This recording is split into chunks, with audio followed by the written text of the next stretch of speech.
जनाब deputy speaker, मैं तो उस कमेटी से कल फारग हो गया हूं, लेकिन मैं जो है जरा मौका दें, आप तो मुझसे अलहदगी में भी बात कर सकते हैं। आपका तो मेरा ताल्लुक है, मैं उस ताल्लुक को रिकॉग्नाइज करता हूं। आप बहुत अच्छे आदमी हैं, ख्वाजा साहब, आपसे बातें करने का तरह ताजा हो जाता है बंदा। वाइंड अप करें प्लीज। सारी रात गंडापुर जो है यहाँ पे कोसार में ISI वालों के पास बैठे रहे सारी रात। ये उनसे पूछे तो सही, हम नहीं पूछते, हम नहीं ये जुर्रत करते। यही पूछें कि वहां पे क्या करने गए हुए थे। असद कैसर साहब के घर मीटिंगें होती थी, मैं उन अफसरों के नाम भी बता सकता हूं जो हमारी मीटिंग हो रही थी और बाहर वाले कमरे में बैठे होते थे। सर आज उसी अदारे के खिलाफ बोलते हैं, कल उनके गोद में बैठे हुए थे। सर ये कॉन्ट्रडिक्शंस हमारी सियासत से खत्म होनी चाहिए। अगर हुई हैं तो उनके ऊपर कोई ना कोई इजहार अफसोस करना चाहिए। अगर ये जो कल चेयरमैन बिलावल ने प्रपोजल दिया है, वहां से हम एक नई इब्तिदा करना चाहते हैं, तो कम से कम माजी के ऊपर जो है तासुफ जो है उसका इजहार जरूर होना चाहिए। आप आखिरी रात जो थी जब वोट ऑफ नो कॉन्फिडेंस पास हुआ, इसी जनाब डिप्टी स्पीकर आपकी सीट के से 20 मिनट के अंदर 52 बिल पास हुए। कोई याद है किसी को? और उसके बाद असेंबली डिसॉल्व की गई, याद है किसी को? और अब जो है कानून और कायदा जो है सिखाया जा रहा है। ये बातें जो हैं एक अच्छे स्टार्ट की नहीं है।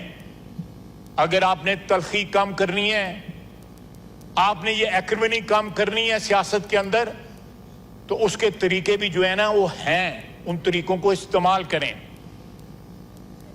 कल किसी ने कहा कि ईवान कमजोर था जब हम हुक्मरानी यानी PTI हुक्मरानी करते। ईवान कमजोर नहीं था।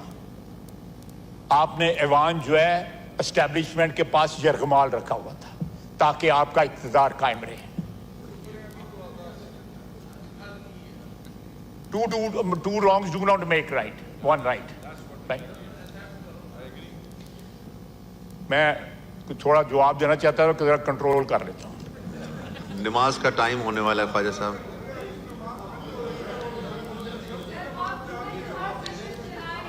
जनाब आला या जरूर दें, बिल्कुल आपका हक है, जरूर दें, जवाब दें।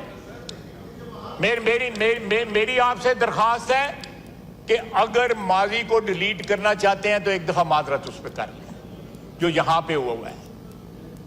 और अगर हमसे कोई गलती हुई है बताएं कि पिछले 1.5 साल में या इसमें क्या आपको क्या विक्टिमाइजेशन हुई है। जो परसों वाकया हुआ है हमने उस पर माजरत कर ली। उस वाकये की कोई कैटेगरी, कोई हमने कोई कंडीशन नहीं लगाई, कोई हमें डिली डेली नहीं किया, कोई ड्रैग नहीं किया। स्पीकर साहब ने कमेटी बनाई, इधर से कमेटी की डिमांड आई, और जो एक्सेस है आपको स्पीकर साहब के पास, हमें तो एक्सेस नहीं थी। ख्वाजा साहब अब क्या ऑनरेबल मेंबरान रह गए हैं, वो फिर कल 3 बजे इजलास होने को है, तो वो उसमें उनको सबको मौका मिलेगा। आप वाइंड अप करें प्लीज कि हम जुम्मे की नमाज में शरीक हो सकें। मैं 10 सेकंड 20 सेकंड में वाइंड अप करता हूँ। जनाब डिप्टी स्पीकर, मैं तो उस कमेटी से कल फारग हो गया हूँ, लेकिन मैं जो है जरा मौका दें, आप तो मुझसे अलहदगी में भी बात कर सकते हैं। आपका तो मेरा ताल्लुक है, मैं उस ताल्लुक को रिकॉग्नाइज करता हूं। आप बहुत अच्छे आदमी हैं, ख्वाजा साहब, आपसे बातें करने का तरह ताजा हो जाता है बंदा। वाइंड अप करें प्लीज। मेरी दरखास्त है, आपकी वसातत से यहां बैठे हुए दोस्तों से भी दरखास्त है कि प्लीज, मैं दरखास्त करता हूं कि जो 4 साल में जो कुछ अपोजिशन के साथ हुआ है, नवाज शरीफ से लेके शहबाज शरीफ, उसकी फैमिली, उसके भतीजे भी कैद थे। साद रफीक कैद था, उसके भाई भी कैद थे, शायद अब्बासी कैद था। एक आदमी हमारी लीडरशिप में से जो कोई बचा नहीं था जो कैद नहीं था। क्या कोई इस किस्म की बातें रिपीट हुई हैं? जिस तरह हमने तासुफ किया है, इनके साथ जो है खड़े हो गए हैं कंधे से कंधा मिला के, क्या इनमें इतनी जुर्रत है? और दूसरा यह है कि मैं हाथ जोड़ के कहता हूं, और गंडापुर 2 नंबर आदमी है ना, उस पर ट्रस्ट करें, खुदा का वास्ता।